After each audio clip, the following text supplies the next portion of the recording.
Hello there my fellow Holotable heroes and welcome to another Datacron video. So it's that time in our galaxy where we have a brand new set just been added to the game with last night's update, and as always our first attention always kind of goes to focus Datacron now, just because they will be the same for everybody. You can purchase them from the shipments right here when it resets in about 4.5 days, and usually, you know, they do bring in some broken stuff, or really inject some extra life into some of the units we normally use, or gives us an insane stat boost.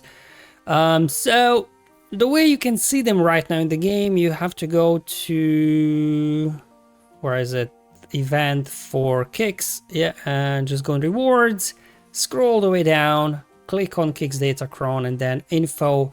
And now we get access to all the data for all this focus Datacron. Otherwise, I'm pretty sure they're available on SWGOH as well, so shout out to them. Also, you can have a look on their website.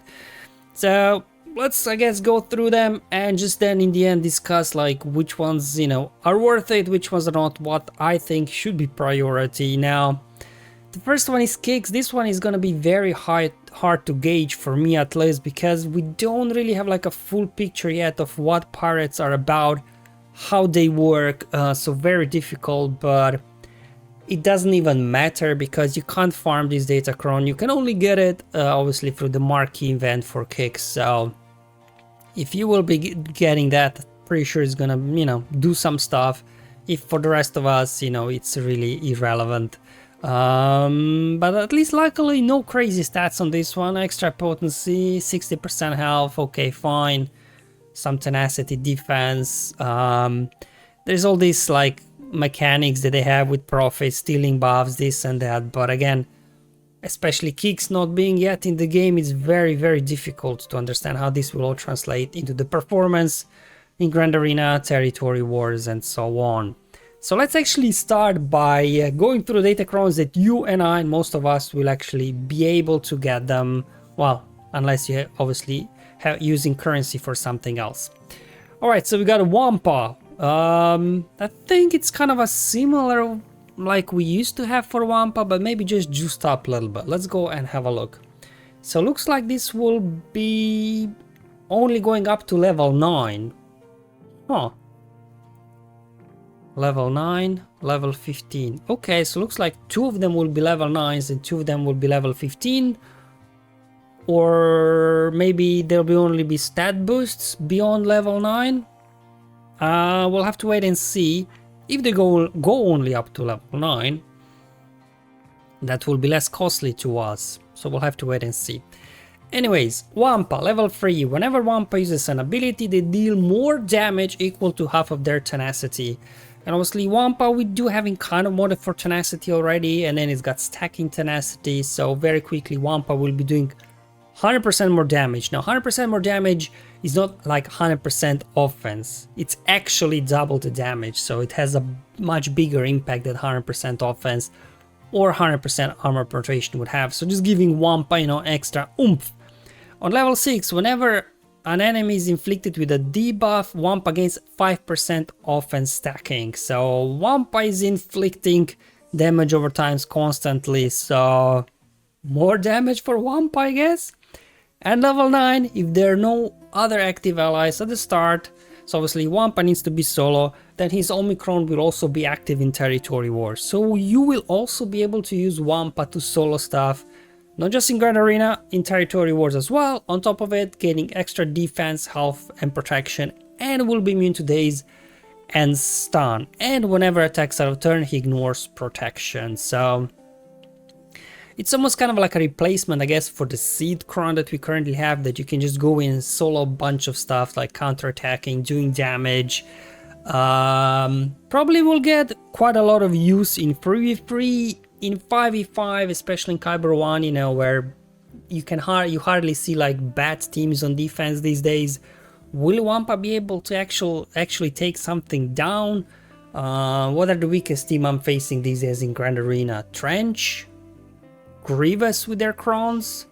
Fin Resistance? Would he be able to solo those teams? I don't know. The other stuff probably maybe gonna be too powerful. We'll have to wait and see. But even if obviously, you know, probably after a week, people will figure out the combination of teams that Wampa can't solo, so you will be struggling, same like with cities, to actually have a use for him.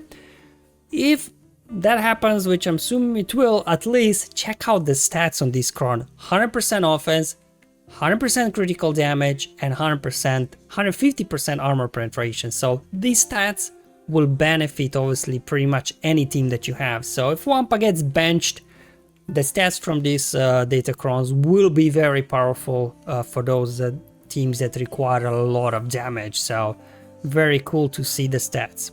Let's check out Sorty's Datacron. Level 3 droids. Whenever droid ally dispels a buff or a debuff. How do you dispel a buff? Huh. Okay, anyway, whenever we dispel, all droid allies gain critical damage and offense up. Okay, I guess. Whenever droid ally gains stealth, other weakest non-stealth droid gains 100% defense and max protection. So how do we gain stealth here? Well, I guess with the VIP mechanic. If you're using him with Magna Guard, I guess he applies stealth. You have R2 applying stealth. I guess it's supposed to boost the tank's survivability a bit.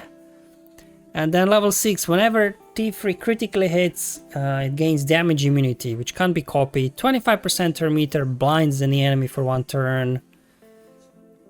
I don't know, it doesn't sound that great to be honest.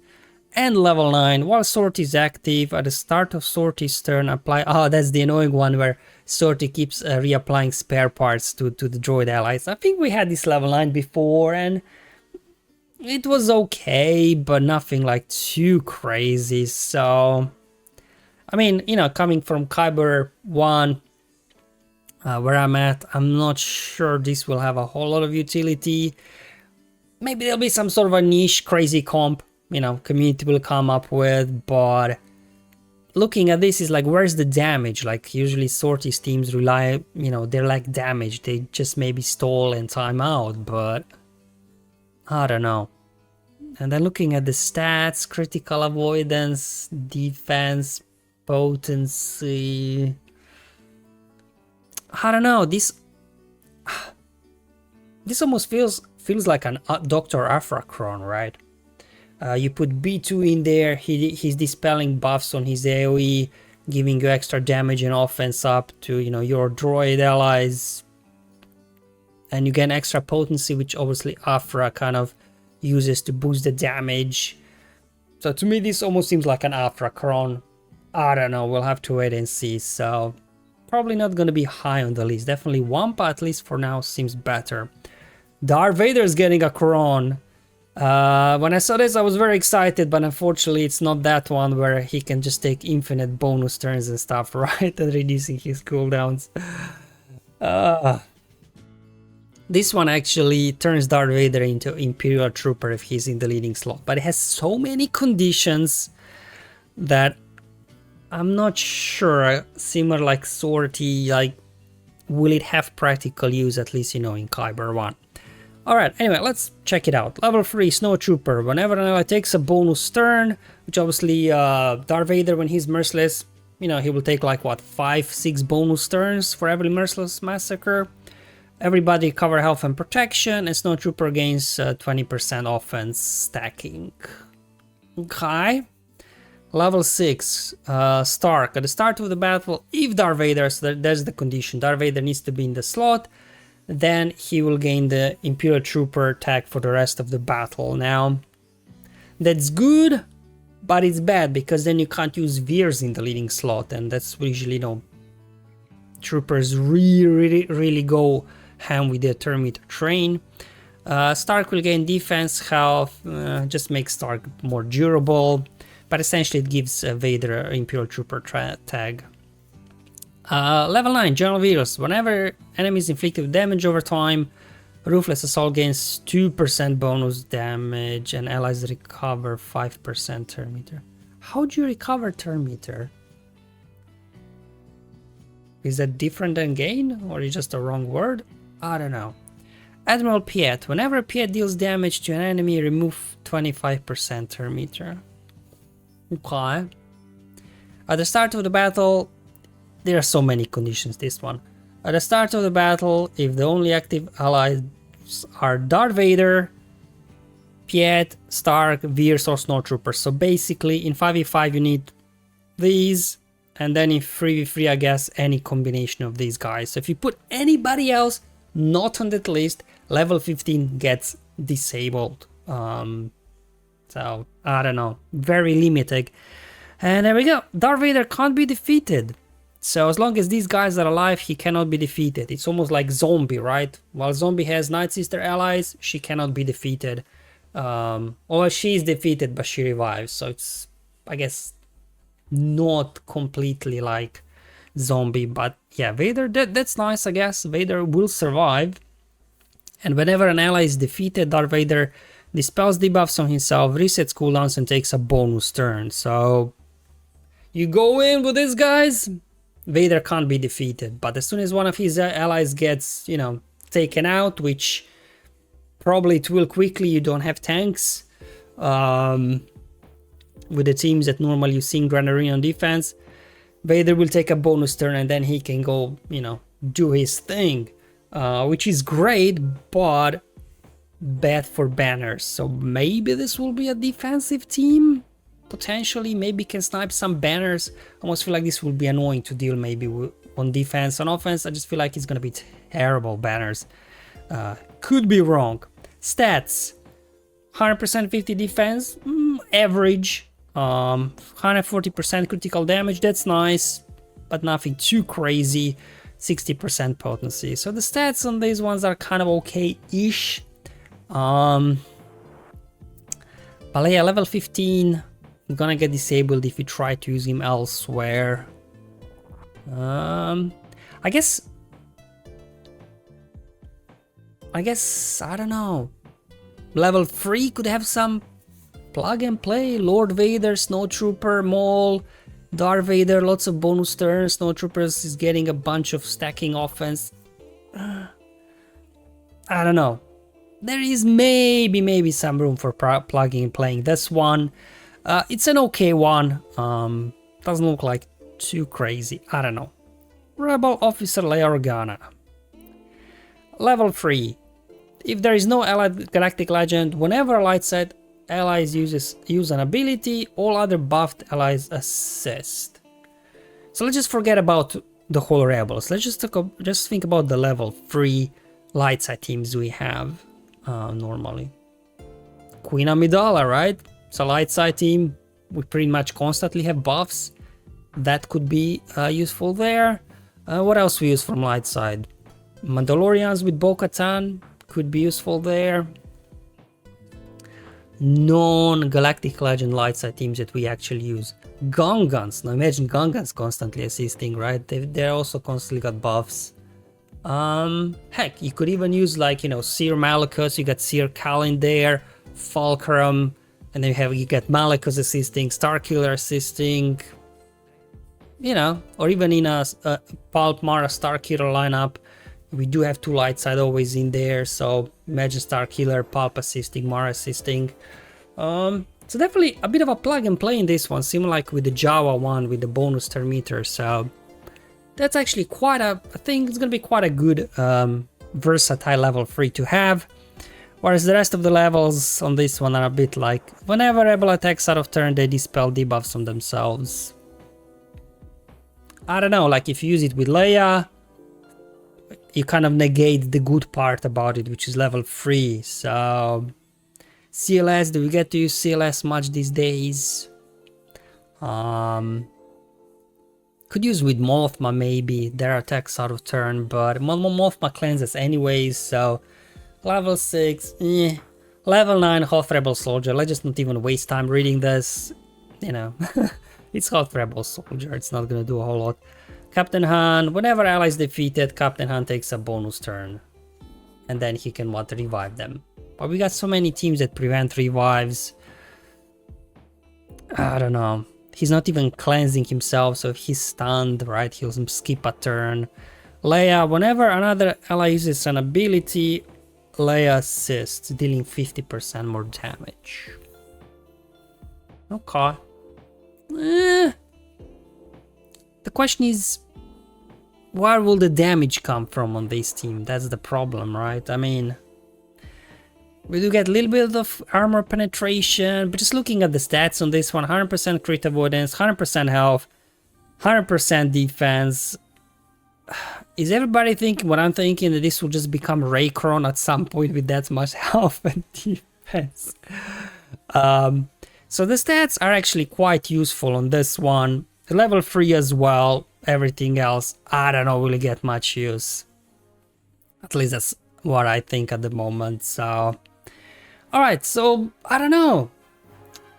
We don't have that like broken Dark Ray Cron in this one, right? So it's nothing as broken as there or Jedi Knight Luke, which these two are totally broken, right? The Hermit Cron actually.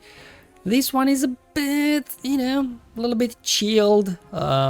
These two even go only up to level 9 actually, so maybe it will be cheaper. We'll have to wait and see.